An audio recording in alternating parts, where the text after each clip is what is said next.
Everyone, welcome back to my new another video. And आज बहुत ज़्यादा बारिश आ रहा है, आंधी तूफ़ान के साथ बारिश भी आ रहा है और पूरे रास्ता में पानी पानी हो गया है।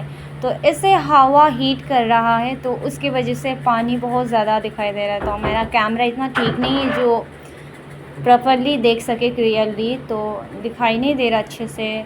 आप देख सकते इतना पानी आ रहा है और मैं ज़्यादा फ़ोन को बाहर की ओर नहीं किया है क्योंकि बिजली कड़क रहा था, इसीलिए डर गया था। देखो आप रोड को देख सकते इतना पानी भर गया है।